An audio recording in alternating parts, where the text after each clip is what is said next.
Good afternoon. কেমন আছো সকলে? খবর ভালো তো? আচ্ছা, চলো আজ নতুন কিছু শেখা যাক। তোমরা জীব ও জড়ের পার্থক্য জানো? আচ্ছা বলো দেখি, জীবদের কয়েকটি উল্লেখযোগ্য বৈশিষ্ট্য। হ্যাঁ বলো, একটু জোরে বলো। পুষ্টি বৃদ্ধি, হ্যাঁ। আর কেউ? জনন। আর আরেকটা আরেকটা বলো কেউ। আরেক জায়গায় ছিল, আরেকটা বৈশিষ্ট্য ছিল বিপাক। জীবদের একটা অন্যতম বৈশিষ্ট্য হচ্ছে বিপাক। বিপাক ক্রিয়া যে কোনো জীবদেহে ঘটে থাকে। তাই বিপাক ঘটতে গেলে, বিপাক প্রক্রিয়াটা সম্পন্ন হতে গেলে শক্তির প্রয়োজন। এই শক্তি কোথা থেকে আসে? শক্তির উৎস কি? আমরা কি থেকে শক্তি পাই? আচ্ছা ঠিক বলেছ, খাদ্য। খাদ্য থেকে আমরা শক্তি পাই, তাই তো? আচ্ছা এবার বলো তো, জীব জগতের অন্তর্গত এমন কোনো জীব আছে কি যে যারা খাদ্যের জন্য অন্য কোনো জীবের উপর নির্ভর করে না? অর্থাৎ সে তার খাদ্যের জন্য অন্য কোনো জীবের উপর নির্ভর করে না, এরকম কোনো জীব আছে কি? আচ্ছা ওই দেখো, আমাদের স্কুলের ওই জানালা দিয়ে যে আম গাছটা দেখতে পাচ্ছ, বড় আম গাছটা, খুব মিষ্টি আম হয়। তোমরা অনেকে হয়তো খেয়েছো, আমিও খেয়েছি, খুব মিষ্টি আম।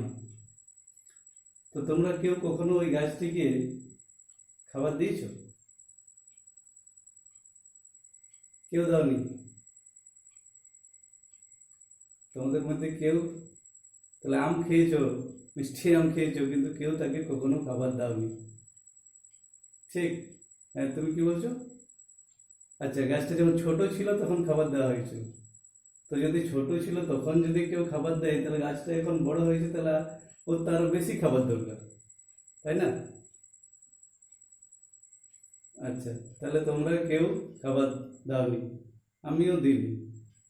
অন্যান্য মাস্টার মশাইদেরকেও তো দিতে দেখিনি, যে ওই গাছটাকে কেউ কোনোদিন খাবার দিল দেখিনি। তাহলে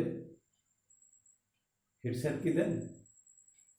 কি জানি, চুপি চুপি উনি হয়তো খাবার দিয়ে আসেন, দেখিনি কোনোদিন কিন্তু। তবে আমার মনে হয় না যে উনিও খাবার দেন, না উনি তার কাজ নিয়ে যা ব্যস্ত থাকেন, যে আম গাছকে কোনোদিন খাবার দিতে গেছেন বলে আমার তো মনে হয় না। ঠিক আছে, তাহলে একদিন জিজ্ঞেস করে দেখবো আজ ক্লাসের পর, তাহলে আজ একবার জিজ্ঞেস করে দেখবো ওনাকে যে উনি খাবার দেন কিনা।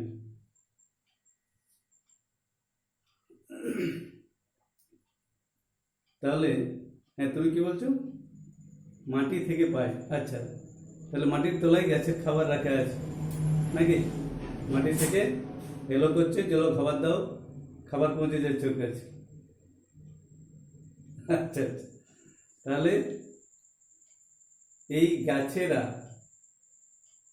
খাদ্যের উপর অন্য কারো উপর নির্ভর করে না। তোমরা বলছো কেউ দাওনি, আমরা মাস্টার মশাইরাও দিইনি, হেড স্যারও দিয়েছে বলে মনে হয় না, দেননি। তাহলে সে খাদ্য পাচ্ছে কোথা থেকে? এই উদ্ভিদরা খাদ্য সংশ্লেষ করতে পারে, খাদ্য তৈরি করতে পারে। সংশ্লেষ অর্থাৎ তাদের তৈরি হয়। উদ্ভিদ খাদ্য তৈরি করতে পারে। জীবজগতে একমাত্র উদ্ভিদরাই খাদ্য তৈরি করতে সক্ষম।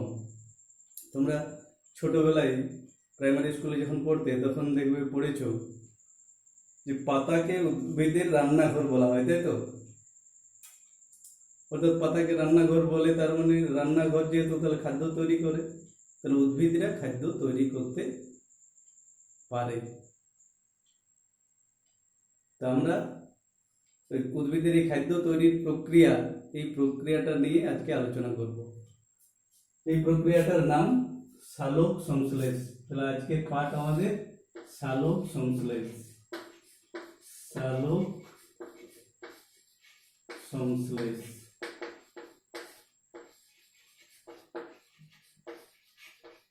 এই সালোক সংশ্লেষ ইংরেজিতে বলা হয় ফটোসিনথেসিস। Photosynthesis, photosynthesis. এই ফটোসিনথেসিস কথাটা প্রথম বলেছিল বার্নেস নামে একজন বিজ্ঞানী বার্নেস প্রথম ফটোসিনথেসিস কথাটি ব্যবহার করেন। এটা একটা গ্রিক শব্দ, দুটো শব্দের সমন্বয়ে ফটোসিনথেসিস কথাটি এসেছে। ফটোস আর সিনথেসিস।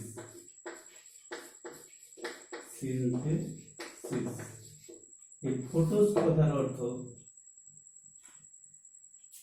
আলো, ফটোস অর্থাৎ আলো, আর সিনথেসিস এই শব্দের বাংলা অর্থ হচ্ছে সংশ্লেষ।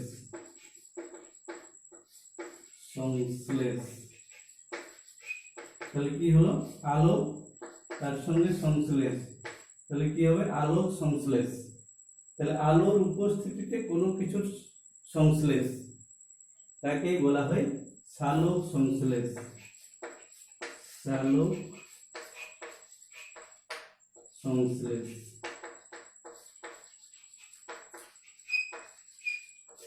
আলোর উপস্থিতিতে কোনো কিছুর সংশ্লেষ। তাহলে এখানে ওই যে বললাম যে উদ্ভিদরা খাদ্য সংশ্লেষ করতে পারে।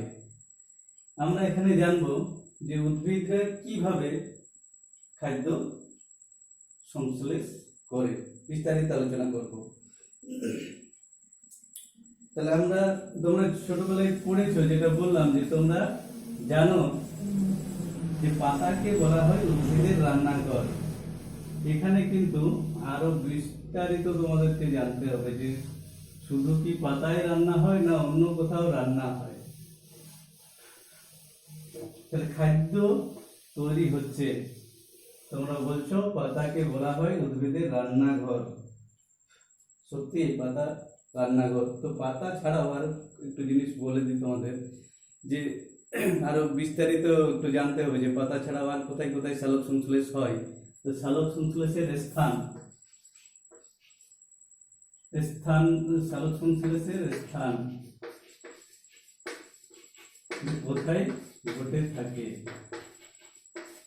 সালোক সংশ্লেষের স্থান কোথায় ঘটে সালোক সংশ্লেষ। সালোক সংশ্লেষ যেখানে ঘটবে সেটা সবুজ অঙ্গ হতে হবে। আর উদ্ভিদের কোনো অঙ্গ সবুজ হয় কি করে? যেখানে ক্লোরোফিল থাকে। তাহলে ক্লোরোফিল যুক্ত কোষ হওয়া মানে, ক্লোরোফিল যুক্ত সজীব কোষ হওয়া মানে সেখানে সালোক সংশ্লেষ হবে। তাহলে কোন কোন জায়গায় সালোক সংশ্লেষ হওয়া সম্ভব চলো দেখে নেওয়া যায়। পাতা ছাড়া আর কোথায় কোথায় সালোক সংশ্লেষ হতে পারে? কচি কাণ্ড, বলো কচি কাণ্ডের নাম বলো। তোমরা লাউ, কুমড়ো, করলা এই সমস্ত সবজির লতা দেখেছো, এদের কাণ্ডটা কেমন? সবুজ রঙের হয়। তাহলে সবুজ রং মানে ক্লোরোফিল আছে।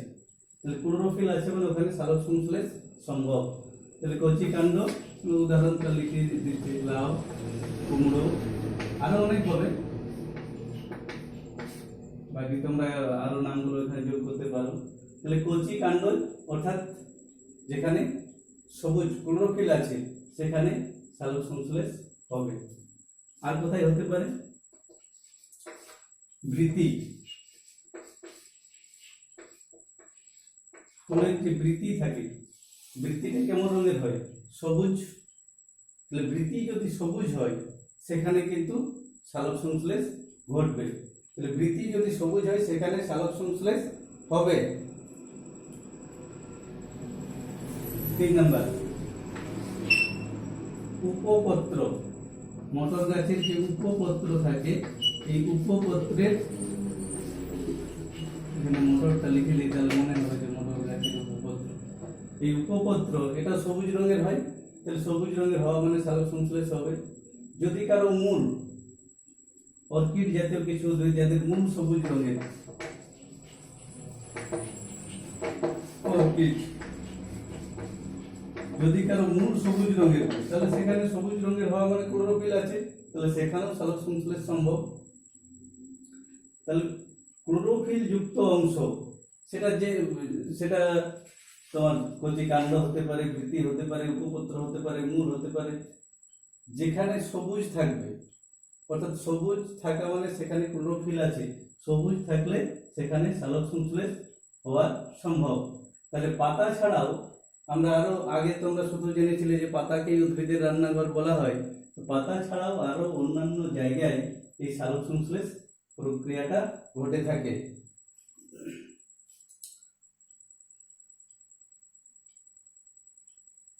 আরেকটা ফল ত্বক,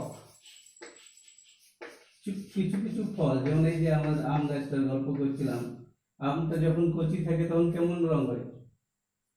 সবুজ। তাহলে ফল ত্বকটা সবুজ আছে। ডাবটা উপর সবুজ রঙের হয়। তাহলে ফল ত্বকটা যেহেতু সবুজ, অর্থাৎ ক্লোরোফিল আছে, লিখে নাও আম, ডাব, আরো লিখতে পারো আরো অন্য ফল। তাহলে ফল ত্বক যদি সবুজ হয় সেখানেও সালোকসংশ্লেষ হবে। তাহলে এগুলো হচ্ছে পাতা ছাড়া অন্যান্য জায়গায় যেখানে সালোকসংশ্লেষ হয়। আর একটা জিনিস মনে রাখবো যে সালোকসংশ্লেষের মূল স্থান কিন্তু পাতা। এগুলো হচ্ছে পাতা ছাড়া অন্যান্য কোথায় কোথায় সালোকসংশ্লেষ হয় তার বিবরণ। তাহলে মূল যে জায়গা যেখানে সালোকসংশ্লেষ ঘটে থাকে সেটা হচ্ছে পাতা। তো পাতাকে, ওই যে তোমরা যে কথাটা পড়ে এসেছিলে আগে, যে পাতাকে রান্নাঘর বলা হয়। তো রান্নাঘর বলা হয় কেন? তাহলে রান্নাঘরে কি কি থাকে? রান্নাঘরে রান্না করার জন্য অনেক কিছু ব্যবস্থাপনা থাকে, যার ফলে সেখানে খাবার তৈরি করা যায়। তো রান্না করতে গেলে মূল কোন জিনিসটির প্রয়োজন, কি লাগবেই, এটা ছাড়া রান্না করা যাবে না। একটা নয়, অনেকগুলো জিনিস রান্নাঘরে থাকে। দেখবে যে রান্না করার জন্য দরকার কিছু জিনিস, যেটা নিয়ে রান্না করব। ধরো আমি রুটি বানাবো, তাহলে আমার আটা চাই, অর্থাৎ জিনিসটা চাই যেটা দিয়ে রান্না হবে। একটা জিনিস চাই যেটাকে আমি প্রসেসিং করে রান্না করব। আর কি চাই? হ্যাঁ বলো। রান্না করার জন্য চাই, লাগবেই যে ওটা ছাড়া রান্না হবে না, তাপ চাই। আমরা উনুনে বা গ্যাস এগুলো দিয়ে রান্না করি, অর্থাৎ তাপ দিতে হবে, তাহলে রান্না হবে। তো পাতা যেহেতু রান্নাঘর, এখানেও কিন্তু ওইসব দরকার, ওইসব আছে ব্যবস্থাপনা। কি কি বললাম? একটা আছে কিছু জিনিস লাগবে, দ্রব্য লাগবে, রান্নার উপকরণ, রান্নার কিছু উপকরণ। আর কি লাগবে? এটা বললাম তাপ দিতে হবে, তাপ ছাড়া রান্না হবে না। আর কি চাই? আমার উপকরণ আছে, তাপ আছে, রান্না হবে? শুধু উপকরণ আর তাপ থাকলে কিন্তু রান্না হবে না। তো আমাকে 1 কিলো আটা দিয়ে দিয়েছে, আটা দিয়েছে, লবণ দিয়েছে, জল দিয়েছে, তাপও দিয়েছে, তুমি রান্না করো। পারবো রান্না করতে? তাহলে রান্না করার জন্য একটা আধার চাই, একটা পাত্র চাই। তাহলে একটা সরঞ্জাম লাগবে, রান্নার সরঞ্জাম।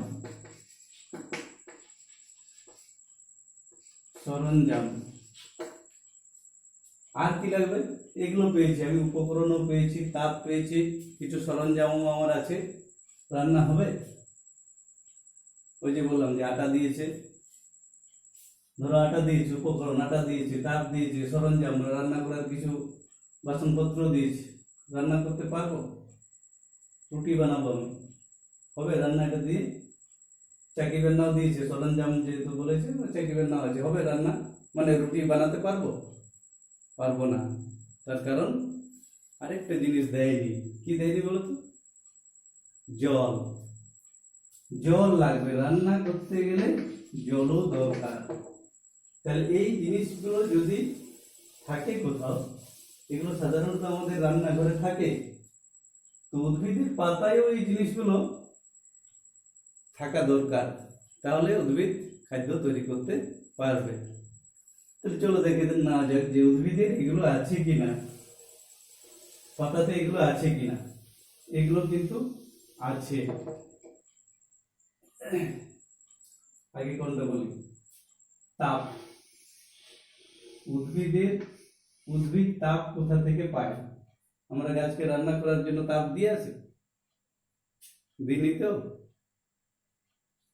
উদ্ভিদ কোথা থেকে পায়? সূর্যালোক। সূর্যালোককে উদ্ভিদ তার ওই সালোক সংশ্লেষ অর্থাৎ খাদ্য তৈরি করার সময় ব্যবহার করে সূর্যালোক। তাহলে সূর্যালোক থেকে তাপ পেয়ে থাকে। তাহলে সালোক সংশ্লেষের জন্য সূর্যালোক কিন্তু আবশ্যক। আর কি? উপকরণ, মানে যেটা দিয়ে রান্না হবে, রান্না করার উপকরণ। ওই যে আমি বললাম যে আটা দিয়ে রুটি করব, তাহলে আটা চাই, লবণ চাই। তাহলে এই উপকরণ এখানে সালোক সংশ্লেষ প্রক্রিয়ায় রান্নার জন্য, মানে খাদ্য তৈরি করার জন্য উদ্ভিদ দুটো জিনিসকে ব্যবহার করে। একটা হচ্ছে কার্বন ডাইঅক্সাইড, সংকেত কি তোমরা জানো? CO2। এই কার্বন ডাইঅক্সাইডকে উদ্ভিদ তার রান্নার উপকরণ হিসাবে ব্যবহার করে। আর এর সঙ্গে লাগবে জল। তাহলে কার্বন ডাইঅক্সাইড আর জল, এই দুটো জিনিসকে নিয়ে খাদ্য তৈরি করে। সেই খাদ্যটি কি খাদ্য তৈরি হয়? সরল শর্করা, গ্লুকোজ তৈরি হয়। গ্লুকোজ, গ্লুকোজের সংকেত জানো? C6H12O6।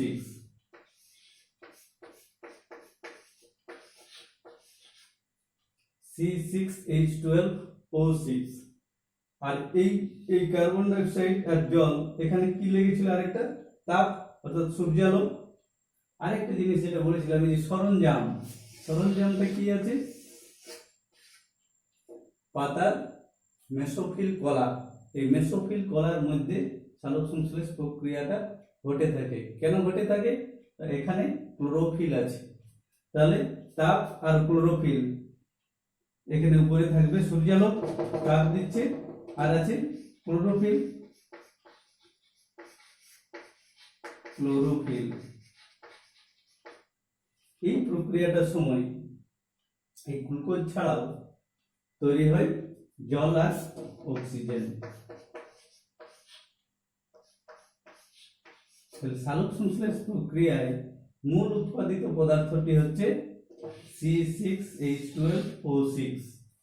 এইটি হচ্ছে সালোক সংশ্লেষ প্রক্রিয়ায় উৎপন্ন মূল উপাদান। এর সঙ্গে উপজাত পদার্থ রূপে আমরা অক্সিজেন গ্যাস পাচ্ছি।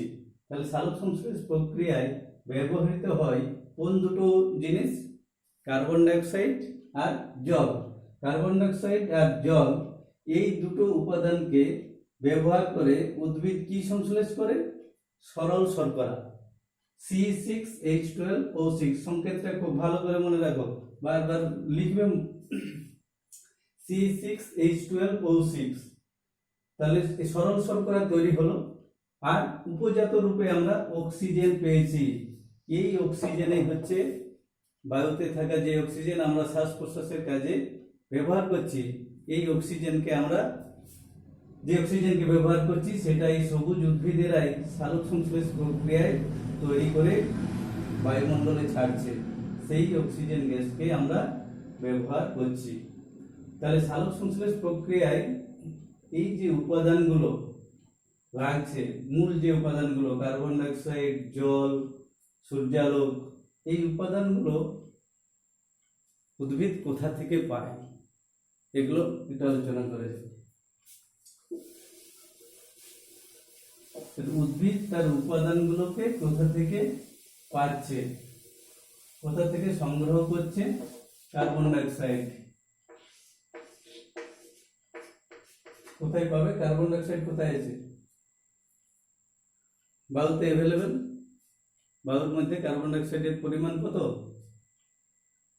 0.04%। তাহলে বায়ুমণ্ডলে কার্বন ডাইঅক্সাইড আছে। এই বায়ুমণ্ডলে কার্বন ডাইঅক্সাইডকে উদ্ভিদ সালোক সংশ্লেষ প্রক্রিয়ায় ব্যবহার করে। জলজ উদ্ভিদেরা কোথা থেকে পায়? তাহলে যারা জলে আছে তারা তো বায়ুমণ্ডলের কার্বন ডাইঅক্সাইডকে ব্যবহার করতে পারছে না। তাহলে এই উদ্ভিদরা জলে দ্রবীভূত কার্বন ডাইঅক্সাইডকে সালোক সংশ্লেষ প্রক্রিয়ার জন্য ব্যবহার করে। আর কি ছিল? জল। জলের সংকেত কি? H2O। জল কোথা থেকে পায় উদ্ভিদ? এটা আশা করি সবাই জানো। উদ্ভিদ জল কোথা থেকে সংগ্রহ করে? জল সংগ্রহ করার জন্য উদ্ভিদরা মাটি থেকে, উদ্ভিদ তার মূলরোমের সাহায্যে যে জল মাটি থেকে কৌশিক জল, সেই জলকে শোষণ করে কোথায়? পাতায় পৌঁছায়, বা যেখানে সালোক সংশ্লেষ হচ্ছে যে অঙ্গে, সেখানে পৌঁছায়।